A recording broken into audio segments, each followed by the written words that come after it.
అందాల రాక్షసి serial 30th June 2025 episode 1 ఈరోజే స్టార్ట్ అయింది.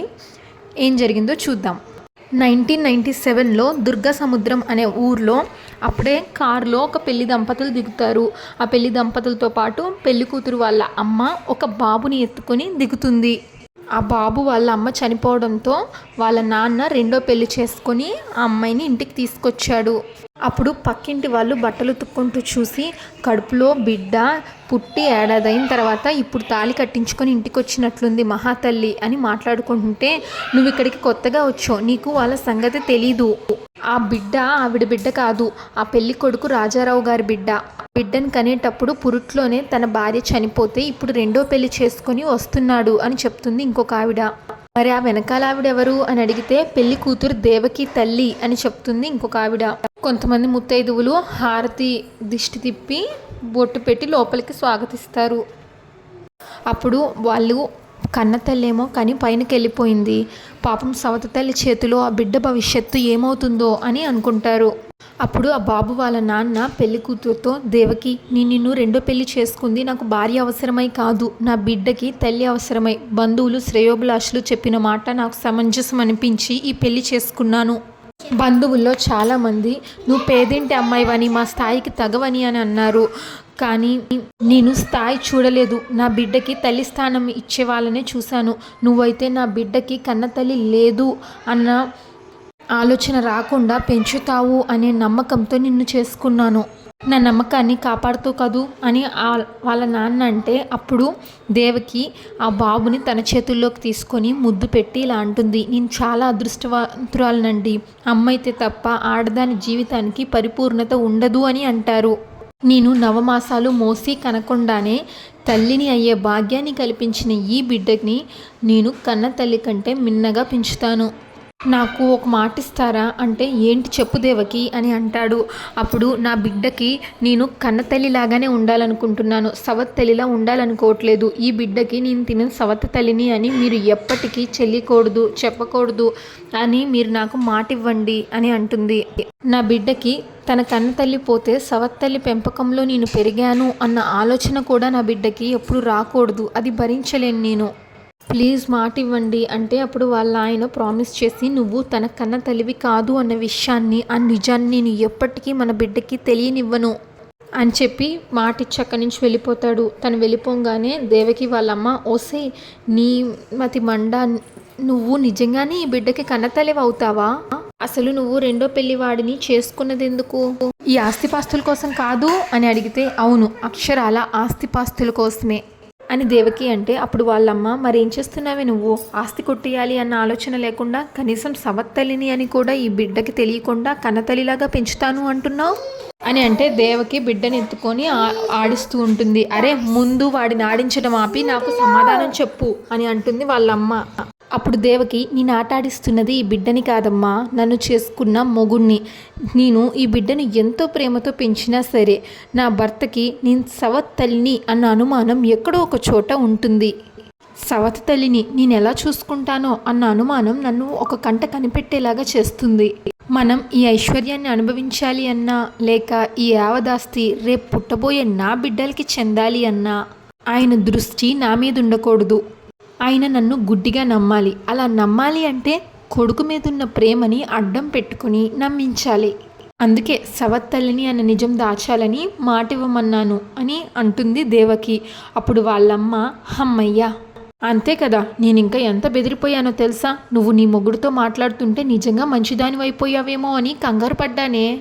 అప్పుడు దేవకి, గొంతు కొయ్యడానికి ఆ మాత్రం నిజాయితీగా నటించకపోతే కష్టమమ్మా, ఈ మంచితనం ముసుగున్నది చూసావు, ఆ ముసుగు చాటున ఎన్ని దుర్మార్గాలైనా చేసేయచ్చు అని దేవకి అంటే, వాళ్ళమ్మ, అసలు ఈ తిప్పలన్నీ అవసరమా, ఈ బుడ్డోడు ఏ తిరణాల్లోనో తప్పిపోయాడు అని సమయం చూసి తప్పించేస్తే పోతుంది కదా అని అంటుంది అని వాళ్ళమ్మ అంటే, దేవకి, అమ్మ నువ్వు ఒక్కటి ఆలోచిస్తే నేను 1000 ఆలోచిస్తాను. వీళ్ళ అమ్మ పోగానే వీళ్ళ డాడీ ఏవదాస్తిని వీడి పేరున రాసేశారు. వీడు మేజర్ అయ్యాక ఆస్తి వీడికి చెందుతుంది. ఈలోగా వీడి ప్రాణానికి ఏమైనా జరిగితే ఆస్తి మొత్తం ట్రస్ట్కి వెళ్ళిపోతుంది.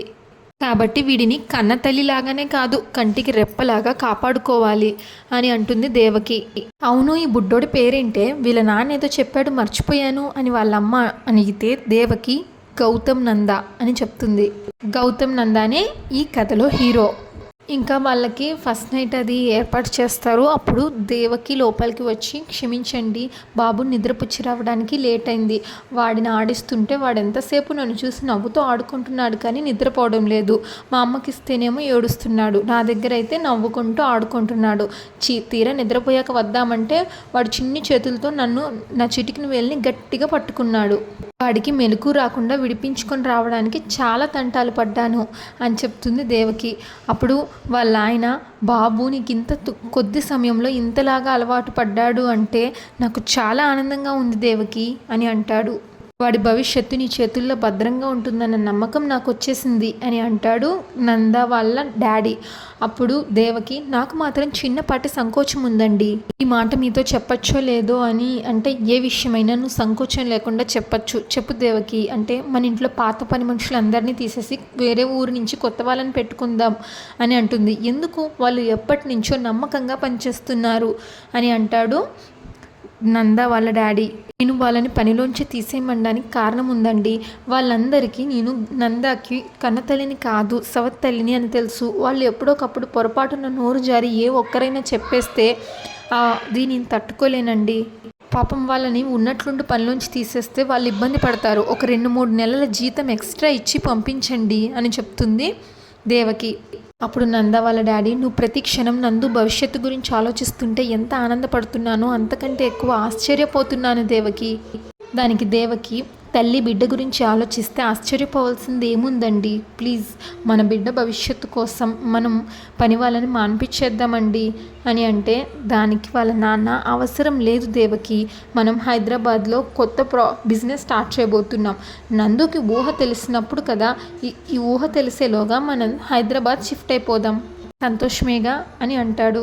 ఆ తర్వాత రోజు బాబుని ఎత్తుకొని ఆడిస్తూ, నా బంగారు తండ్రి, నా బుజ్జికు నా అమ్మ అని పిలువు, అమ్మ ఒక్కసారి అమ్మ అని పిలువు అంటే వాళ్ళ అమ్మ ఫోటోని చూపిస్తూ అమ్మ అమ్మ అంటాడు ఆ బాబు. ఇప్పుడు దేవకికి బాగా కోపం వస్తుంది. తనని అమ్మ అని పిలవమంటే ఫోటోలో ఉన్న వాళ్ళ అమ్మని అమ్మ అని పిలిచాడు అని. అప్పుడు దేవకి వాళ్ళ అమ్మ వచ్చి, ఏంటే ఇది అని అడిగితే, చూడమ్మా నేను వీడి మీద ఎంతో ప్రేమ నొలకపోస్తూ నన్ను అమ్మ అని పిలవరా అంటే వాళ్ళ అమ్మ ఫోటో చూపించి అమ్మ అంటున్నాడు. అప్పుడు దేవకి వాళ్ళమ్మ, నువ్వేం బాధపడకే, ఈ పెళ్ళవ్వక ముందు వాళ్ళ నాన్న బాబుకి ఆ ఫోటో చూపించి అమ్మ అమ్మ అని నేర్పుంటాడు. అందుకే ఇప్పుడు వాళ్ళమ్మ ఫోటో చూపించి అమ్మ అమ్మ అంటున్నాడు. పసిపిల్లోకి ఇంకా మాటలు రాకపోయినా ఫేసులు అవి గుర్తుండిపోయినట్లున్నాయి అని అంటుంది వాళ్ళమ్మ. ఇప్పుడు దేవకి, వీడికి ఏది గుర్తున్నా వీడి కన్నతల్లి మాత్రం అస్సలు గుర్తుండకూడదు అంటూ ఏమండి ఏమండి అని పిలుస్తుంది దేవకి. అమ్మ నువ్వు బాబుని నిద్రపుచ్చు అంటే అప్పుడు దేవకి వాళ్ళమ్మ బాబుని తీసుకెళ్ళి పడుకోబెట్టడానికి తీసుకెళ్తుంది. ఇంకా రాజారావుని చూసి ఉన్నట్లుండిగా ఒక్కసారిగా గుక్క పెట్టి ఏడుస్తుంది దేవకి. రాజారావు కంగారు పడతాడు. దేవకి, ఉన్నట్లుండి ఎందుకు ఏడుస్తున్నావు, ఏమైంది చెప్పు దేవకి అని అడుగుతాడు. మీతోనూ బాబుతోనూ నేను ఎంతో సంతోషంగా ఉన్నానండి, కానీ ఉన్నట్లుండి నన్ను భయం వెంటాడుతుంది, స్థిమితంగా ఉండలేకపోతున్నాను. భయమా? దేని గురించి భయం అని రాజారావు అడిగితే అప్పుడు దేవకి తన మొదటి భార్య, రాజారావు మొదటి భార్య ఫోటోని చూపిస్తుంది. మీరు నన్ను అర్థం చేసుకోవడానికి ప్రయత్నించండి, నేను చెప్పేది మీకు దారుణమని అనిపించవచ్చు, కానీ తల్లి మనసు అర్థం చేసుకోండి. గోడ మీద ఉన్న అక్కగారి ఫోటో చూసి రేపు మన బిడ్డ ఆ ఫోటోలో ఉన్నది ఎవరు అని అడిగితే ఏం సమాధానం చెప్తారు? చెప్పండి, ఏం సమాధానం చెప్తారు? ఆ ఫోటోలో ఉన్నది నీ కన్న తల్లి దేవకి, నీకు సవత్ తల్లి, నీ పిన్ని అని చెప్తారా? నా బిడ్డ నోటి నుంచి పిన్ని అనే పిలుపుని, వాడి మనస్సులో నేను సవత్ తల్లి అనే ఆలోచనని నేను తట్టుకోలేను. నందుకి నేనే తల్లిని, నేను మాత్రమే తల్లిని అంటూ ఏడుస్తుంది దేవకి. ఇంకా రాజారావు చేసేదేమీ లేక వాళ్ళ అమ్మ ఫోటోని, నందు అమ్మ ఫోటోని తీసేసి, తన మొదటి భార్య ఫోటోని తీసేసి దేవకితో తన పెళ్లి ఫోటోని తీసుకొచ్చి అక్కడ పెడతాడు. ఇంకా ఫోటో పెట్టంగానే దేవకి సంతోషిస్తుంది. వెంటనే దేవకికి వామిటింగ్స్ అవుతాయి. డాక్టర్ని పిలుస్తా అని కాల్ చేస్తాడు రాజారావు. ఈలోగా దేవకి వాళ్ళమ్మ తన చేయి పట్టుకొని తను ప్రెగ్నెంట్ అయిందని తెలుసుకుంటుంది. అప్పుడు దేవకి భర్త కూడా ఆ మాట వెనక నుంచి వింటాడు. దేవకి అది గమనిస్తుంది. తన భర్త ఆ మాట వినడం, తను ప్రెగ్నెంట్ అయ్యింది అన్న మాట వినడం. ఇప్పుడు వెంటనే దేవకి తన కొత్త డ్రామా స్టార్ట్ చేస్తుంది. వాళ్ళ అమ్మతో మాట్లాడుతున్నట్లు, అమ్మ నేను దయచేసి నెల తప్పిన విషయం మా వారితో చెప్పమాకు. అజీర్తి చేయడం వల్ల ఇలా అయ్యింది, మరేం పర్వాలేదు అని చెప్పు. సాయంత్రం డాక్టర్ దగ్గరికి తీసుకెళ్ళి నేను అబార్షన్ చేయించేసుకుంటాను అని చెప్తుంది దేవకి. ఆ మాటలు విన్న రాజారావు కంగారు పడతాడు. అప్పుడు వాళ్ళమ్మ, అదేంటి నువ్వు నెల తప్పావన్న విషయం అల్లుడు గారికి తెలిస్తే ఎంత సంతోషిస్తారో తెలుసా అంటే, తెలుసమ్మా, కానీ నేను పిల్లల్ని కనదలుచుకోలేదు. వాళ్ళమ్మ, ఏంటే నువ్వు అనేది, నీకేమన్నా పిచ్చి పట్టిందా? దయచేసి నన్ను అర్థం చేసుకోమ్మా. నందు ఒక్కడే నా కొడుకు. తల్లిగా నా ప్రేమ వాడికి మాత్రమే సొంతం. మనిద్దరం సాయంకాలం డాక్టర్ దగ్గరికి వెళ్ళొద్దాం అని చెప్తుంది దేవకి. అప్పుడు వాళ్ళ ఆయన వచ్చి, దేవకి ఏంటి నువ్వు చేస్తున్న పని? మనకు పిల్లలు పుట్టడం అన్నది ఎంత సంతోషకరమైన విషయమో తెలుసా? అలాంటిది నువ్వు నాకు తెలియకుండా అబార్షన్ చేయించుకోవాలి అనుకుంటున్నావా అని గట్టిగా అరుస్తాడు. అలా అడగండి అల్లుడు గారు అని దేవకి అమ్మ అంటే, అమ్మ నువ్వు మధ్యలో కలగజేసుకోకు, ఊరుకో అని అంటుంది దేవకి. నందు మాత్రమే నా బిడ్డ, నాకు వేరుగా పిల్లలు వద్దు అని అంటుంది దేవకి. అప్పుడు వాళ్ళ ఆయన, దేవకి నీలాంటి గొప్ప మనసున్న మనిషి కడుపున పడిన ప్రాణాన్ని తీసేస్తే అది పాపం. ఇలాంటి మంచి గుణమున్న అమ్మాయి పిల్లలు మన బాబు నందుకి తమ్ముడిగానో చెల్లెలిగానో ఉండాలి. దయచేసి నీ కడుపున పుట్టే పిల్లల్ని కాదనకు అంటాడు. అప్పుడు అది కాదండి అంటే, నువ్వు ఇంకేమన్నా మాట్లాడితే మన నందు మీద ఒట్టు అంటే, మీరు నా నోరు కట్టేశారండి అని అంటుంది దేవకి. ఎప్పుడు నందుని మాత్రమే కాదు, నీ కడుపులో బిడ్డను కూడా కనిపెట్టుకొని ఉండాలి, సరేనా అని చెప్పి అక్కడి నుంచి వెళ్ళిపోతాడు. ఇంకా దేవకికి ఒక బాబు పుట్టుతాడు. తను కొంచెం పెద్దవాడు కూడా అయిపోతాడు. మళ్ళీ దేవకి సెకండ్ ప్రెగ్నెన్సీ కూడా వస్తుంది. తను సెకండ్ ప్రెగ్నెన్సీతో ఉంటుంది. దేవకి వాళ్ళ బాబు పేరు సుధీర్ అని పెడతారు. నాన్న సుధీర్ నా బంగారు కొండ, ఏవదాస్తి నీకు మన పుట్టబోయే బిడ్డకి. నేను నిన్ను రాజాలాగా పెంచుతాను. నీకోసం ఒక తలపతిని కూడా పెంచుతున్నాను. పేరుకే వాడు నీకన్నా, కానీ నిజానికి వాడు మనకి బానిస అని సుధీర్తో చెప్తుండగా నందు ఏడుస్తూ వస్తాడు. ఏమైంది నాన్న, నందు ఎందుకు ఏడుస్తున్నావు అని అడుగుతుంది దేవకి. అప్పుడు నందు చెప్తాడు, తను ఆడుకుంటున్న కుక్క పిల్ల ఎటో పారిపోయింది, కనిపించట్లేదు, ఎంత వెతికినా అని అంటాడు. అప్పుడు దేవకి అంటుంది, ముందేమో చిలకల్ని పెంచుకున్నావు, అవేమో ఎటో ఎగిరిపోయాయి. తరువాత ఎంతో ఇష్టంగా చేపల్ని తెచ్చుకున్నావు, అవేమో చచ్చిపోయాయి. 10 రోజుల క్రితం కుక్క పిల్లని తెచ్చుకుంటే అది ఎటో పారిపోయింది. నువ్వు దేన్ని ప్రేమించినా అది నీ దగ్గర ఉండడం లేదు, పోతున్నాయి అని అంటుంది దేవకి. నీకు ఇంకొక కొత్త కుక్క పిల్లని కొంటానులే అని అంటే, నాకు కుక్క పిల్లొద్దు ఏమొద్దు, ఇంకా జీవితంలో నేను కుక్క పిల్లతో ఆడుకోను అంటూ కోపంగా వెళ్ళిపోతాడు నందు.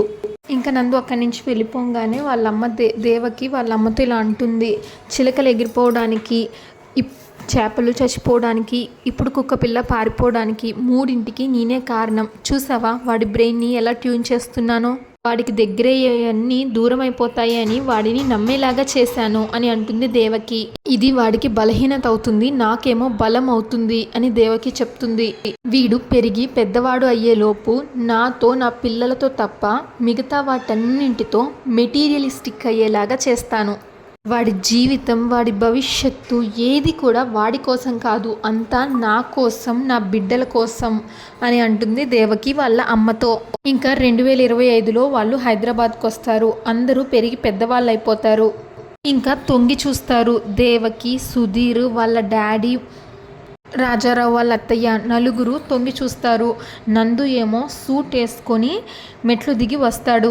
అప్పుడు రాజారావు వాళ్ళ ముగ్గురితో అంటాడు, చెప్పింది గుర్తుందిగా, మీ అందరూ వాడి దగ్గర నేను చెప్పినట్లుగా నడుచుకోవాలి అంటే సరే అన్నట్లు తలుపుతారు. వాడేమో బ్రేక్ఫాస్ట్ చేయడానికి కిందకి దిగుతాడు. నందు ఎవ్వరూ ఉండరు. అలా దిగొస్తుంటే దేవకి సూటు బూటులో నా కొడుకు ఎంత అందంగా ఉన్నాడో అని అంటుంది. అప్పుడు సుధీర్ అంటే, ఏంటమ్మా నేను నీ కొడుకుని కాదా, లేకపోతే నేను అందంగా లేనా అని అడిగితే వాళ్ళ నాన్న రాజారావు, ఒరే సుధీర్, నువ్వే కాదు ఈ ప్రపంచంలో ఎవరైనా సరే మీ అమ్మకి నంద తర్వాతే అని చెప్తాడు. అప్పుడు సుధీర్, అదెన్నాళ్ళులే డాడీ, నందు అన్నకి పెళ్ళయ్యి ఈ ఇంటికి కోడలు వస్తే అప్పుడు తెలుస్తుంది అమ్మకి అని అంటాడు. దానికి దేవకి, ఏ పెళ్ళయ్యే కోడలు వచ్చినా సరే ఈ నందు ఎప్పుడు దేవకి కొడుకే అని అంటుంది దేవకి. ఇంకా అమ్మ నాన్న అని అందరినీ పిలుస్తాడు నందు. అందరూ డైనింగ్ టేబుల్ దగ్గరికి వస్తారు. సరే టిఫిన్ వడ్డించండి, నాకు బాగా ఆకలిగా ఉంది అని అంటే ప్లేట్ తీసి ఒక్కొక్క అమ్మాయి ఫోటో పెడుతూ ఉంటారు. అలా ఇంట్లో ఒక్కొక్కళ్ళు ఒక్కో ప్లేట్ పెడతారు. అన్ని ప్లేట్లలో అమ్మాయిల ఫోటోలు ఉంటాయి. గిన్నెలో కూడా అమ్మాయిల ఫోటోలే ఉంటాయి. ఒక గరిటెతో ఒక్కొక్క అమ్మాయి ఫోటో వడ్డిస్తూ ఉంటారు. ఏంటిది ఈ ప్లేట్లో వ్యవహారం, నేను బాగా ఆకలితో ఉన్నాను, వడ్డించండి అని చెప్తాడు నందు.